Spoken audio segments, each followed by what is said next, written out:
తినడానికి తిండి ఒక పూట వండుకొని, ఇంకొక పూట వండుకోలేని పరిస్థితిలో ఉన్నవాళ్ళు చాలామందున్నారు. చిరిగిపోయిన బట్టల్ని కుట్టుకొని మరి వేసుకునే వాళ్ళు చాలామందున్నారు. సరైన ఇల్లు లేని వాళ్ళున్నారు.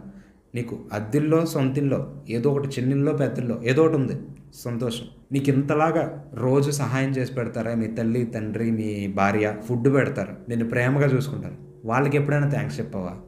నీ బైక్ రోజు నిన్ను సేఫ్‌గా ఇంటి దగ్గర నుంచి జాబ్‌కి, జాబ్ దగ్గర నుంచి ఇంక బయటికి వెళ్ళాలంటే అక్కడికి, ఎక్కడ కావాలంటే అక్కడ తీసుకొస్తుంది. అలాంటి నీ బైక్‌కి నువ్వు ఎప్పుడైనా థాంక్స్ చెప్పావా? నీ జీవితంలో ఏం లేదు అంటే నీ లైఫ్‌లో ఉన్న ప్రాబ్లమ్స్‌ని ఫోకస్ చేయకుండా, నీ లైఫ్‌లో ఏదైతే బెటర్ పాయింట్స్ ఉన్నాయో వాటి మీద ఫోకస్ చేసి నువ్వు ఎప్పుడైతే వాటి పట్ల గ్రాటిట్యూడ్ చూపించావో, వాటన్నిటికి ఎప్పుడైతే థాంక్స్ చెప్తావో, ఆ థాంక్స్ నువ్వు చెప్పి యూనివర్స్ అనేది నీకు సపోర్ట్ చేసి, ఓకే వీడికున్న ప్రతి ఒక్క చిన్న దాంట్లో కూడా వీడు ఆనందం వెతుక్కుంటున్నాడు, సంతృప్తిగా ఉన్నాడు, ప్రతి ఒక్క దానికి కృతజ్ఞత కలిగి ఉన్నాడు.